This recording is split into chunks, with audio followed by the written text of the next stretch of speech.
और मुझे गर्व है कि इस बार जो राष्ट्रीय शिक्षा नीति बनी है, देश के लाखों शिक्षकों ने उसको बनाने में कंट्रीब्यूशन किया है।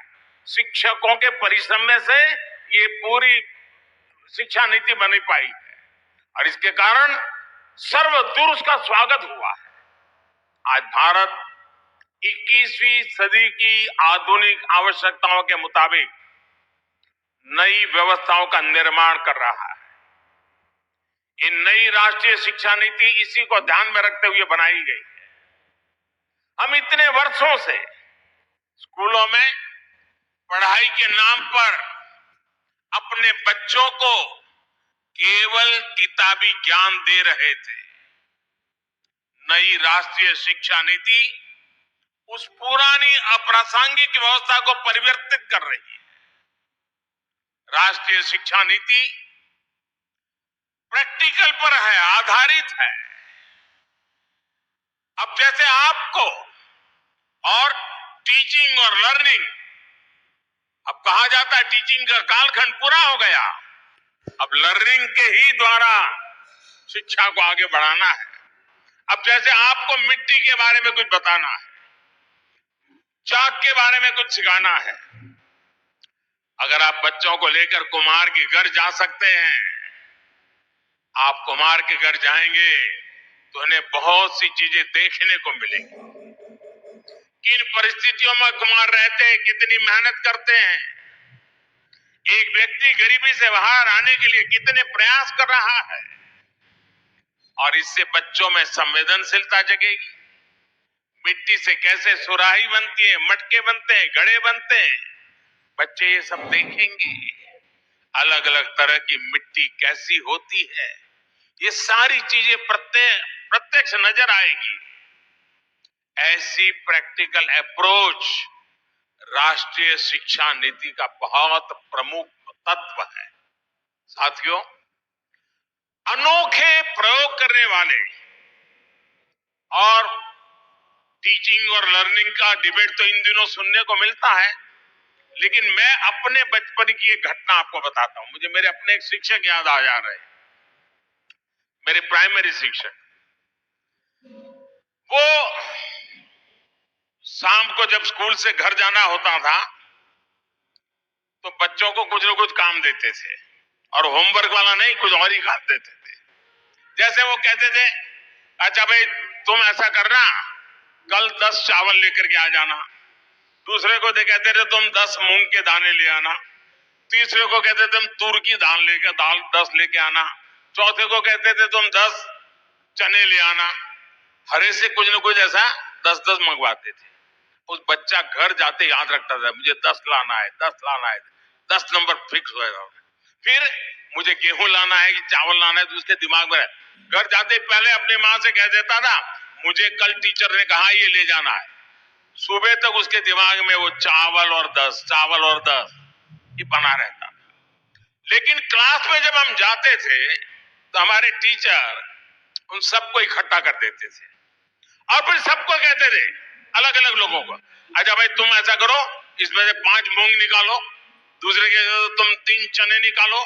तीसरे को कहते, यानी वो चने को पहचानना लग जाता है, वो मूंग को पहचानता है, उसको नंबर याद रहा।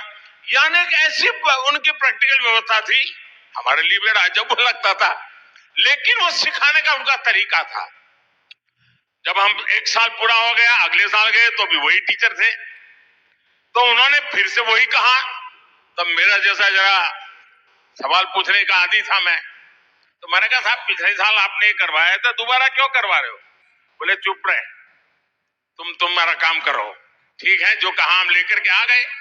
लेकिन दूसरे साल उन्होंने बदल दिया।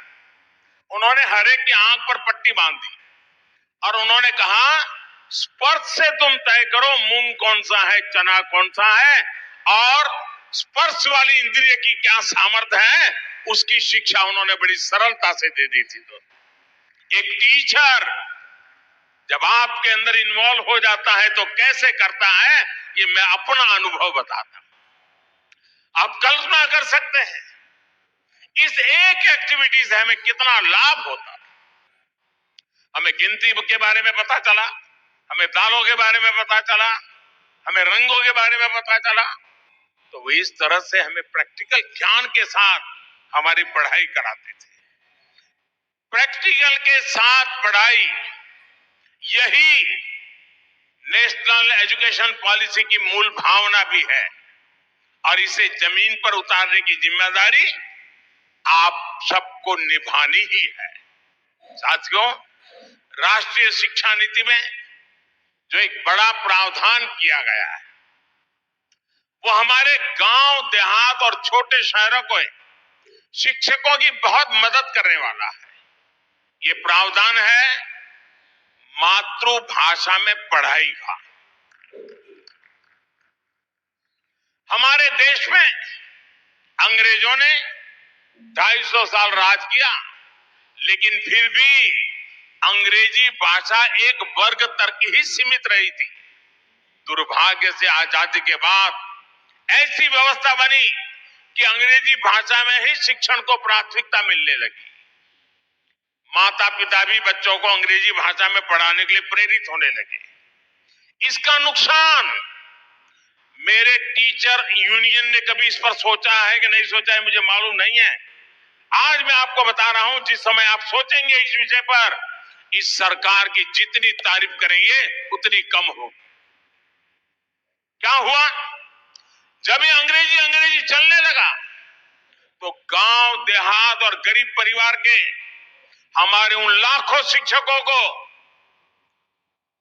जो कि मातृभाषा में पढ़कर निकल रहे थे, वो कितने ही अच्छे शिक्षक हो, लेकिन उनको अंग्रेजी सीखने का अवसर नहीं मिला था। अब उनके लिए नौकरी का खतरा मंडराने लग गया, क्योंकि अंग्रेजी का माहौल चल गया। आपकी नौकरी और आप जैसे साथियों की भविष्य में भी नौकरी निश्चित करने के लिए हमने मातृभाषा में शिक्षा पर बल दिया है, जो मेरे शिक्षक के जीवन को बचाने वाला है। दशकों से हमारे देश में यही चलता रहा, लेकिन अब राष्ट्रीय शिक्षा नीति मातृभाषा में शिक्षण को बढ़ावा देती।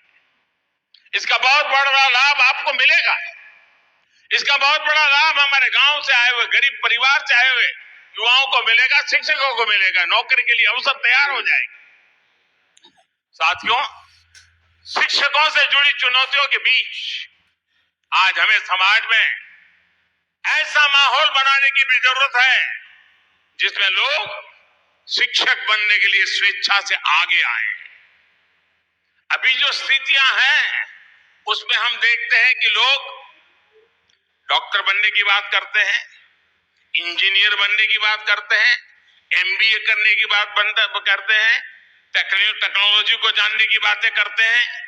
ये सारी बातें करते हैं, लेकिन बहुत कम देखने को मिलता है कोई आकर कहे कि मैं शिक्षक बनना चाहता, मैं बच्चों को पढ़ाना चाहता हूं।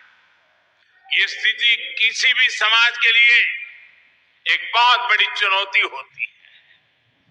ये सवाल उठना बहुत आवश्यक है कि हम नौकरी के लिए बच्चों को पढ़ा रहे हैं, तनख्वाह भी मिल रही है, लेकिन क्या हम मन से भी शिक्षक है क्या? हम जीवन भर शिक्षक हैं क्या? क्या सोते जागते उठते बैठते हमारे मन में ये भावना है कि मुझे देश के आने वाले भविष्य को गढ़ना है, बच्चों को हर रोज कुछ नया सिखाना है? मैं मानता हूं समाज को बनाने में शिक्षकों की बहुत बड़ी भूमिका होती है, लेकिन कई बार कुछ परिस्थितियां देखकर मुझे तकलीफ भी होती है। मैं आप बताऊंगा, आप भी मेरी तकलीफ समझ पाएंगे। मैं कभी कभी, क्योंकि मेरे मन में, जैसे अभी रूपाला जी ने वर्णन किया ना, मैं मुख्यमंत्री बना तो मेरी दो इच्छाएं थी, व्यक्तिगत दो इच्छाएं। एक,